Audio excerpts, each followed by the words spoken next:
You're an NBA player, undrafted out of Beverly Hills. You've been grinding for 6 years as a pro, and finally you check in for your first big boy game and you're playing against Stephen Curry. You finally made it, your family's proud of you, and then your ex-girlfriend texts you and says she needs you to help her kill someone.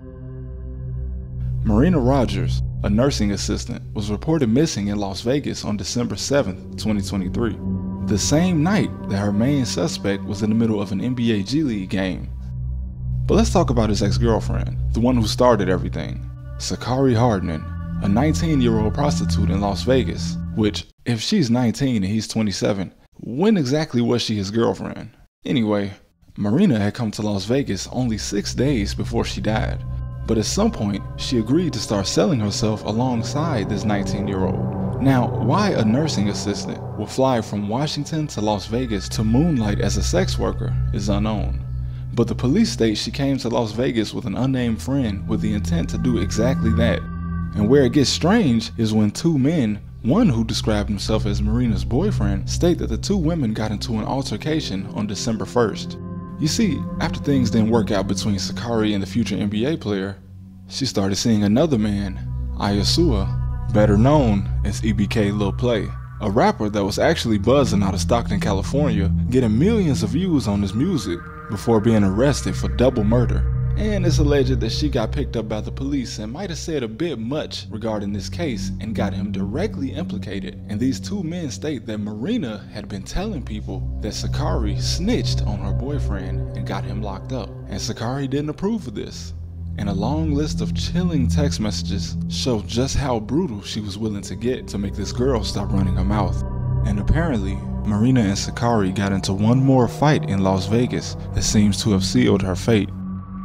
Ownership of a Rolex watch came up between the two, and since they were arguing over who should have it, it seems like one or both of them may have stolen it from a client, which was confirmed when a man out of Seattle reported that the Rolex in question was stolen from his car, and this led to a crazy three-way group chat between Sakari, Chance Comanche, and a hitman, or at least a man claiming to be one. Either way, this hitman fell through as he couldn't get his hitters to text him back. This guy might have actually been lying and just trying to scam these two idiots, texting literal premeditated murder in a group chat. But it's honestly scary how fast Sakari resorted to other methods of killing once they realized they'd have to do it themselves. I mean, rat poison, asphyxiation? What could Marina have really done to elicit such a cold-blooded response? The pure lack of regard for human life displayed by Sakari still makes more sense than the response from Chance Comanche, who didn't even know the woman he was being asked to help murder. With everything going for him and his NBA career just beginning, is he really such a psychopath that he just simply didn't care? Or was he that enamored with a 19-year-old prostitute that he just blindly followed her? It was him, after all, that suggested how they actually went about killing her, stating, "I can do it from the back seat, like how killers do it in the movies." Talking about the whole thing as if it was just a game, Chance reached out to her on social media to purchase a date with her. And on December 5th, already in Las Vegas with his team, he proceeded to put up 16.6 rebounds and 2 assists in a game that night, immediately went back to the hotel after the game where Sakari was waiting outside for him in her car. They were both then spotted on CCTV cameras when they stopped to buy alcohol before heading to the house. Now, since Sakari had told Marina that their client wanted to be kinky and tie them both up, she didn't think much when she saw a bag of zip ties in the car with them when she met them. Thinking it was part of the game, Marina allowed her hands to be tied together, and as Sakari climbed on top of her, before she could even ask what was going on, the 6'10", 200-pound Comanche had an HDMI cord wrapped around her neck.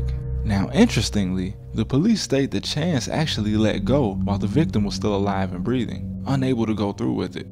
But of course, Sakari had planned this whole thing, so she grabbed the cord and finished the job herself, before dumping the body on the side of the road somewhere in Henderson, Nevada. The two then smashed Marina's phone as if trying to cover their tracks, but strangely didn't destroy their phones as well, as evident by the fact that they were tracked driving back to the team hotel around 8:50 the next morning. And this is where the lack of intelligence really starts to show, with the Comanche texting her an hour and a half later, coaching her on how to talk to the police, comparing it to a post-game interview. And he continued playing games until December 13th, when Sakari was arrested in connection for the disappearance, as well as the theft of the Rolex watch, with Comanche being arrested 2 days later. But this time, it seems, Sakari kept her mouth shut, refusing to talk to detectives. Comanche, however, despite them both pleading not guilty to all charges, confessed to the whole thing as soon as he was arrested and even led police to the exact spot they dropped the body at. So that's not how pleading not guilty works. And as of 2024, the case is still ongoing. And while the motive of the ex-girlfriend is clear, this is just one of many examples at how wolves can hide in sheep's clothing. You'd hardly expect a kid from Beverly Hills playing overseas and in the NBA to be so willing to throw his life away. But maybe growing up in a more affluent part of Los Angeles made Comanche lack some kind of empathy, and he craved a rush, an impulsive rush that this unstable 19-year-old was able to provide him. As I've covered on my channel before, sex work is a dark business, and unfortunately, things like this happen all the time in Las Vegas. Rest in peace to the victim. And what do you guys think? How will this case turn out in court?